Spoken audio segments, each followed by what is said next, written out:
Olá, amigos! Sejam bem-vindos ao 15º episódio do canal História e Política. No episódio de hoje discutiremos a questão da invasão russa da Ucrânia.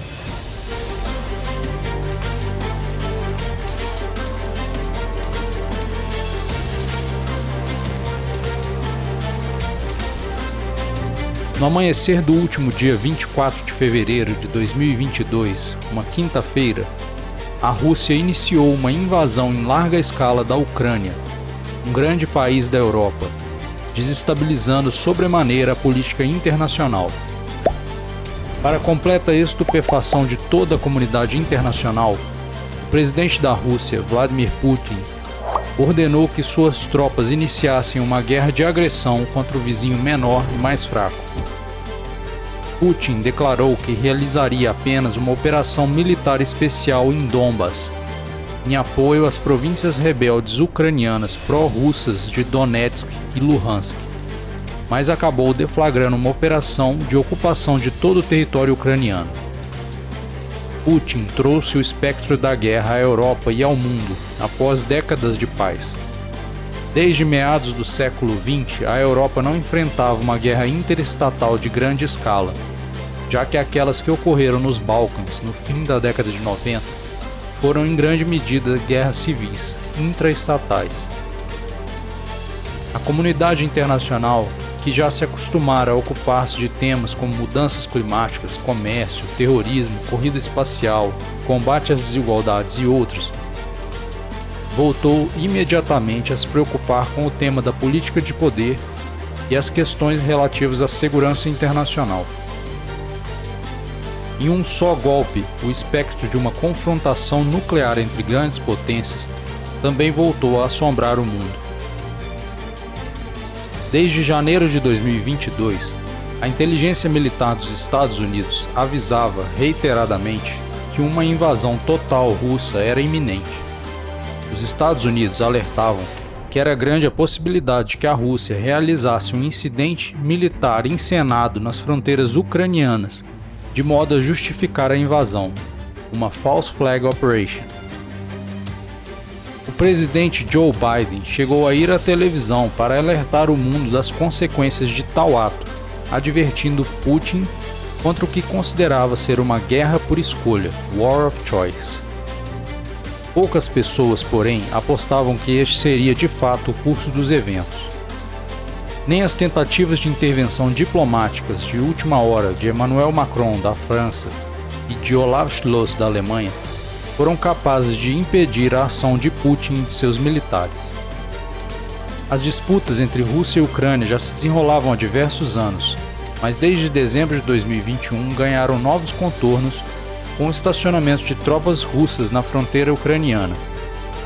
Entre fins de 2021 e inícios de 2022, a Rússia estacionou e concentrou tropas na fronteira da Ucrânia, cercando o país por todas as direções, desde o norte a partir de Belarus, do sul a partir da Crimeia, do leste a partir de suas fronteiras comuns e do oeste desde a Moldávia, por meio da província da Transnistria. No dia 24 de fevereiro, as ameaças de uma invasão russa transformaram-se em um conflito real. Ainda na escuridão pré-alvorecer, mísseis russos atingiram pontos estratégicos em grandes cidades na Ucrânia. O ataque russo direcionou-se primeiramente a sistemas de defesa aérea, aeródromos e centros de inteligência, e depois focou-se na destruição de estruturas vitais como redes de comunicação, centrais elétricas e arsenais. Os primeiros contingentes militares de tanques russos partiram desde Belarus, país então sob o comando de um dos principais aliados de Putin, o presidente Alexander Lukashenko. Dias antes da invasão, no dia 21 de fevereiro, o presidente da Rússia, em longo discurso de 57 minutos, mais parecido a uma conferência histórica, declarou que a Rússia reconheceria as independências das províncias ucranianas rebeldes de Donbas, Donetsk e Luhansk. Putin fez um discurso ressaltando os laços culturais e históricos comuns entre os dois povos para mostrá-los como indivisíveis. Segundo Putin, o governo da Ucrânia não passava de uma marionete dos Estados Unidos. agregando ainda o mandatário de Moscou que a independência ucraniana havia sido uma concessão russa. Putin, considerado o estrategista e o enxadrista frio, mudou o tom convencional de seus discursos, adotando um tom inflamado e típico de ditadores expansionistas como Hitler e Mussolini. Logo após as incertezas iniciais com o raiar do dia, ficou claro que se tratava de uma invasão em maior escala. Os tanques russos foram pintados com a letra Z, em referência ao alvo número 1 da operação, o presidente da Ucrânia, Volodymyr Zelensky. A Rússia realizou um ataque com boa parte de sua força aérea, naval e terrestre. Segundo informações da inteligência dos Estados Unidos, foi mobilizado 1/3 das forças militares russas para esse ataque. Diversos são os pretextos utilizados por Putin para justificar a guerra, como o de que o governo ucraniano é dominado por neonazistas, de que a Ucrânia busca a construção de armas químicas e de que perpetua genocídio contra os cidadãos de origem russa. Putin alega inclusive que a Ucrânia busca construir armas nucleares, algo proibido pelo Protocolo de Budapeste. Putin declara que não pretende ressuscitar um império, mas tanques russos circulam pelas rodovias ucranianas com a bandeira da União Soviética. O próprio presidente russo já havia declarado anteriormente que considerava a dissolução da União Soviética como o maior desastre geopolítico do século XX. Muitas são as inconsistências no discurso de Putin, que primeiro declara a intenção de descomunizar a Ucrânia e depois fala em desnazificar o país. Com o ataque do dia 24, a Rússia buscou destruir primeiro todo o sistema de defesa antiaérea ucraniano, de modo a abrir caminho para o domínio de seu espaço aéreo pela aviação de caça. Sistemas de mísseis S-400, os mais modernos do mundo, também foram estacionados ao redor do território ucraniano, criando uma virtual zona de exclusão aérea. A estratégia russa está sendo a de pinçar as principais cidades da Ucrânia, como a capital Kiev e a cidade de Kharkiv, segunda maior cidade do país, localizada muito próximo à fronteira com a Rússia.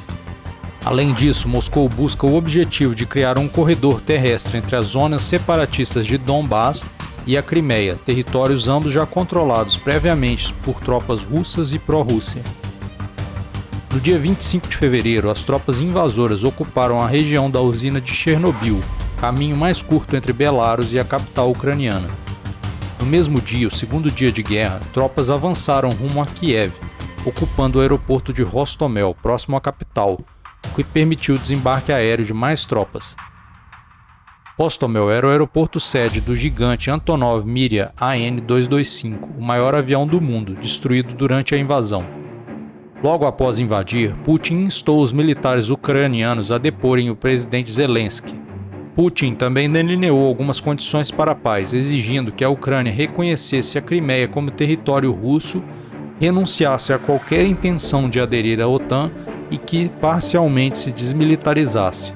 Ademais, exigia indiretamente o reconhecimento das independências de Donbass. O avanço russo tem sido rápido, mas refreado por resistência ucraniana. O presidente Zelensky se mostrou uma importante liderança nesse momento, resistindo e angariando apoio internacional para a causa ucraniana. Ele pediu à população para se armar com coquetéis Molotov.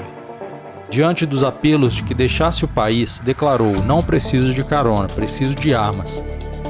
Enquanto Zelensky organizava a resistência ucraniana, um comboio gigantesco de 65 quilômetros de tanques russos, veículos de logística e lançadores de mísseis posicionavam-se para atacar Kiev.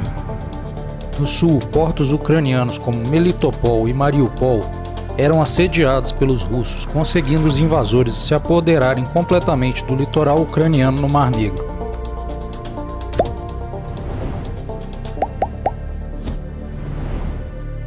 Fato é que a Rússia agiu de maneira agressiva e imperialista. Dias antes, em exercícios militares, Putin havia exibido seus mísseis hipersônicos da tríade nuclear.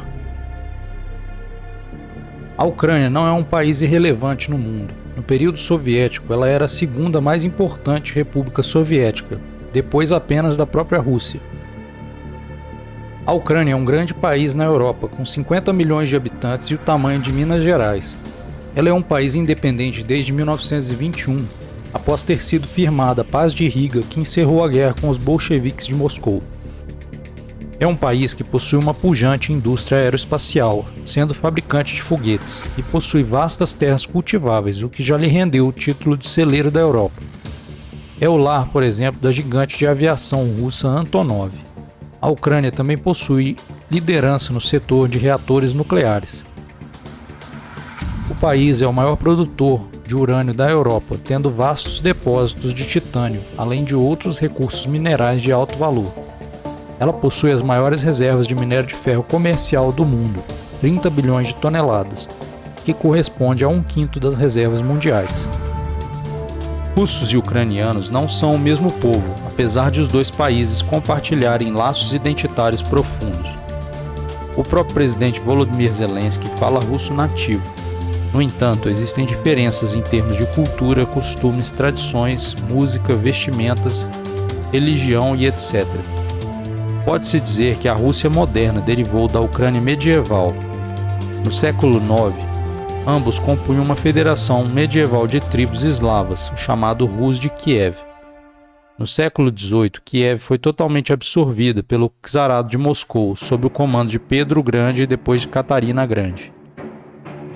Em 1921, a Ucrânia conquistou sua independência, para no ano seguinte acabar se integrando novamente à Rússia na União Soviética.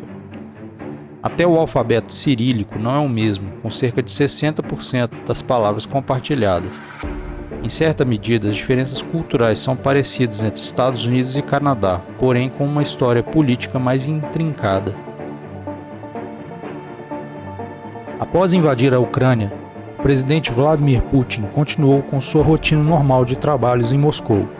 No Kremlin, Putin recebeu o primeiro-ministro do Paquistão, Imran Khan, que visitava oficialmente a Rússia. Os países ocidentais, no entanto, reagiram vigorosamente. Em um discurso no dia seguinte à invasão, o presidente dos Estados Unidos, Joe Biden, condenou veementemente e falou em ataque premeditado. O chanceler ucraniano, Kuleba, acusou o presidente russo de mergulhar a Europa em um de seus momentos mais negros desde 1939.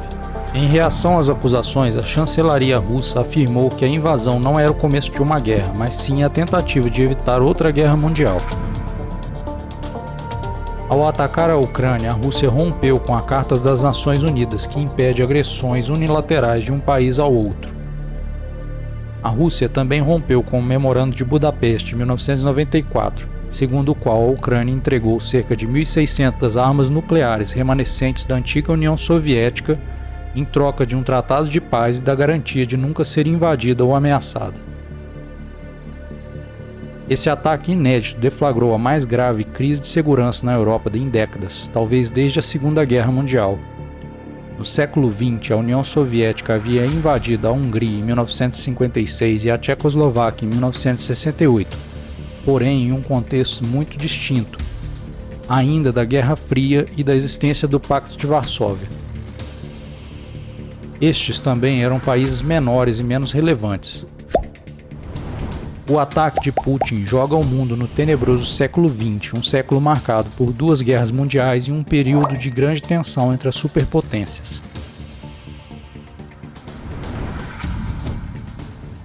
Putin adota uma atitude que de fato põe em perigo mortal o mundo que conhecemos e que durou por quase 80 anos. Aparentemente, o objetivo da Rússia com a guerra não é apenas conquistar e anexar a Ucrânia, mas sim afastá-la da órbita geopolítica do Ocidente. A Rússia alega que os Estados Unidos não cumpriram sua promessa de não avançarem à OTAN em direção ao leste da Europa, colocando a segurança do país em risco. De fato, houve uma negociação nesse sentido no início dos anos 90. Como forma de garantir a reunificação da Alemanha, em 1989, o secretário de Estado dos Estados Unidos, James Baker, garantiu ao primeiro-ministro soviético Mikhail Gorbachev que a OTAN não avançaria nem um único centímetro em direção ao leste. Essa garantia, porém, foi apenas verbal. E em 1991, com o colapso da União Soviética e a dissolução do Pacto de Varsóvia, os Estados Unidos esqueceram essa promessa. Desde 1997, a OTAN incluiu 14 países que haviam sido satélites soviéticos ou membros da própria União Soviética. Atualmente, os Estados Unidos alegam que a Rússia não pode coagir países para que eles não se associem à organização. Cada vez mais, no entanto, o governo de Moscou é acuado por bases de mísseis da OTAN instaladas proximamente às suas fronteiras. Com essa agressão inesperada da Ucrânia, Putin escolheu o momento para questionar o arranjo de segurança da Europa. Poucos dias antes, em visita à China durante os Jogos Olímpicos de Pequim, Putin assinou com Xi Jinping uma aliança sem limites entre os dois países, o que para muitos analistas é considerado o principal acontecimento geopolítico deste século. A Rússia tem dado sinais reiterados de que não tolerará mais a invasão de interesses ocidentais naquilo que é considerado a sua zona de influência, o leste da Europa. As preocupações da Rússia com a sua segurança interna são em parte legítimas. Ao longo da sua história, o país sofreu diversas invasões estrangeiras a partir das suas fronteiras ocidentais. Os poloneses invadiram em 1605 e 1607. Os suecos em 1707, os franceses em 1812. Na Primeira Guerra Mundial, os aliados invadiram em 1918 e na Segunda Guerra Mundial, os alemães invadiram em 1941. Isso moldou em grande parte a percepção russa de uma ameaça à sua segurança. Por outro lado, a postura russa demonstra uma certa agressividade. Desde que Putin começou a fortalecer o poderio militar da Rússia, ele fez questão de exibir isso a todo mundo. A Rússia avançou aos poucos, aumentando cada vez mais a sua ambição. Em 2008, Putin invadiu a Geórgia em defesa das províncias separatistas pró-Rússia, da Abcásia e da Ossétia do Sul. Em 2014, invadiu e anexou a península da Crimeia, então pertencente à Ucrânia. Entre 2014 e 2022, estimulou os separatistas do leste da Ucrânia, de Donetsk e Luhansk. Além disso, interveio violentamente na Guerra Civil da Síria. Em todos esses casos, muitos disseram que ele se daria mal, mas ele obteve êxito. Agora, com mísseis hipersônicos no seu arsenal, sua ousadia pode aumentar ainda mais. Em fins do ano passado, a Rússia expôs suas demandas de segurança a diplomatas estadunidenses e europeus. Em dezembro de 2021, Moscou entregou um esboço de um tratado contendo 3 pontos: que a OTAN não se expandisse mais ao leste, que a Ucrânia não entrasse para a OTAN e que a aliança retirasse seus mísseis intermediários do leste europeu. Em janeiro, porém, as demandas russas foram denegadas por Washington e Bruxelas. O secretário de Estado dos Estados Unidos, Antony Blinken, entregou uma resposta por escrito, afirmando que a OTAN não abandonaria sua política de portas abertas. Considerando-se acuada, a Rússia invadiu a Ucrânia, alegando legítima defesa, segundo o artigo 51 do capítulo 7 da Carta ONU. Esta é uma alegação claramente indevida, visto que a legítima defesa não pode servir de escudo para agressões, apenas para repeli-las. A Rússia tem uma força militar muito maior do que a Ucrânia, sendo a segunda potência militar do mundo. Enquanto o governo de Moscou conta com 900 mil militares na ativa e outros 2 milhões na reserva, os ucranianos têm apenas 209 mil militares na ativa e 900 mil na reserva. A diferença de poder aéreo é ainda maior. A Rússia tem cerca de 1.200 aviões de combate, enquanto a Ucrânia conta com apenas 125. Em helicópteros, a vantagem russa também é acachapante, 394-35.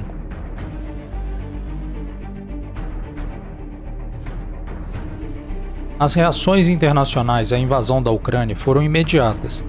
Enquanto na Rússia, Putin retratou a operação como uma missão pacificadora, no Ocidente ela foi retratada como uma agressão a toda a Europa. A OTAN, sob o comando de Jens Stoltenberg e do general Todd Walters, acionou pela primeira vez em sua história a sua Força de Resposta Rápida, um grupamento multinacional de 40 mil homens para emprego em situações de grave crise. A aliança reforçou suas tropas nos países do leste da Europa, inclusive com o envio de equipamentos de defesa antiaérea. A OTAN entrou em estado de alerta máximo e mais de 100 caças e 120 navios foram deslocados para a região. Apesar das advertências de Putin para que ninguém interviesse ou sofreria consequências drásticas, diversos aliados enviaram armas para que o governo de Zelensky resistisse à agressão russa. O primeiro país a enviar suprimentos foi a Polônia, que enviou munições em desafio direto à ameaça de Putin. Diversos países seguiram. Apesar da sua dependência do gás russo, a Alemanha não hesitou em condenar a Rússia, se recusando a certificar o gasoduto Nord Stream 2, um projeto bilateral. A Alemanha também enviou armas à Ucrânia para que essa pudesse resistir, 1.000 armas antitanque e 500 mísseis Stinger anti-aeronaves. O grande país da Europa modificou a sua postura pacifista pós-Segunda Guerra Mundial, triplicando seu orçamento militar. A França de Macron, que havia intermediado negociações de paz, também se comprometeu a enviar armamentos. Países tradicionalmente neutros, como a Suécia e a Finlândia, enviaram ajuda militar com armas e munições. A Suíça, rigorosamente neutra desde 1815, que havia ficado neutra até diante de Hitler, abandonou sua posição e aderiu às sanções econômicas. Na madrugada de 26 de fevereiro, o governo dos Estados Unidos anunciou uma ajuda de 600 milhões de dólares à Ucrânia, incluindo 350 milhões em material de defesa, como armas antitanque e armas antiaéreas. A União Europeia decidiu de maneira inédita comprar e enviar armas a um país agredido. O auxílio envolvia até mesmo caças para equipar a Força Aérea Ucraniana. Em fins de 2021, o alto diplomata da União Europeia, Josep Borrell, já havia alertado que a Europa estava em perigo, sugerindo uma nova doutrina militar para o bloco. A condenação à Rússia pela opinião pública internacional foi generalizada. O Prêmio de Fórmula 1 de São Petersburgo foi cancelado. A Federação Internacional de Judô desqualificou Putin como seu presidente honorário, e a FIFA excluiu a Rússia da Copa do Mundo de 2022. A Rússia também foi isolada em diversos fóruns internacionais. Na noite do dia 25 de fevereiro, no Conselho de Segurança da ONU, discutiu-se uma resolução condenando o país pela invasão. A Rússia, que exercia a presidência do Conselho, vetou a resolução, mas a condenação às suas atitudes foi quase unânime. 11 dos 15 membros do Conselho votaram a favor do texto, e apenas China, Índia e Emirados Árabes Unidos abstiveram-se. No dia 2 de março, um número recorde de 141 países votou na Assembleia Geral Especial da ONU uma resolução de repúdio à ação militar russa.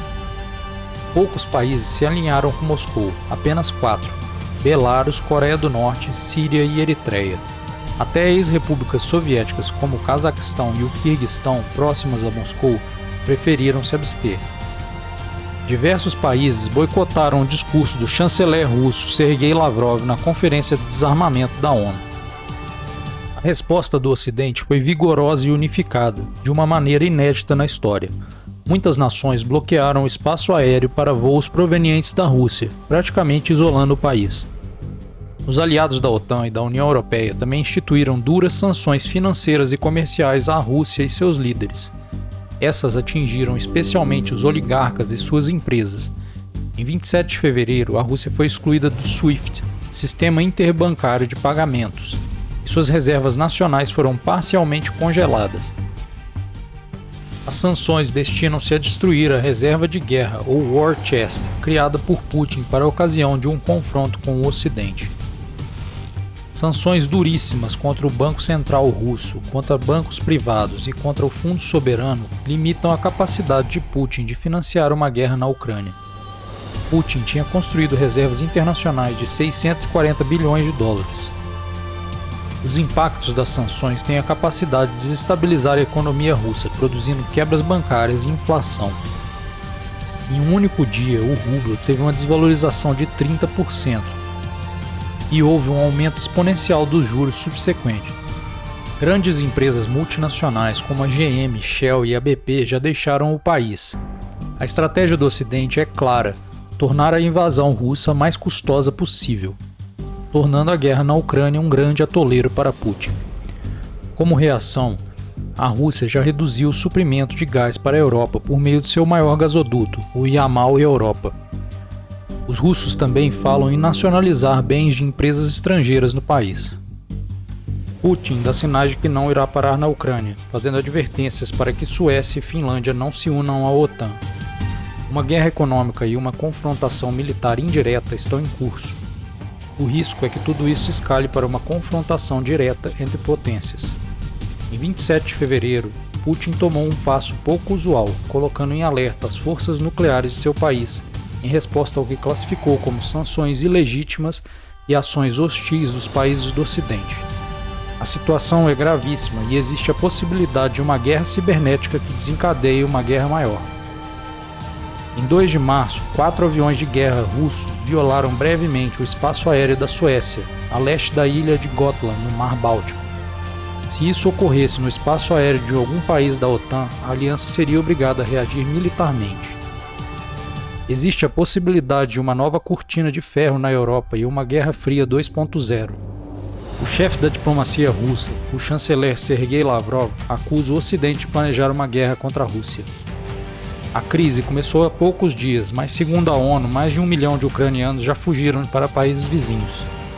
O Tribunal Penal de Haia abriu uma investigação contra a Rússia pela possibilidade de crimes de guerra na Ucrânia.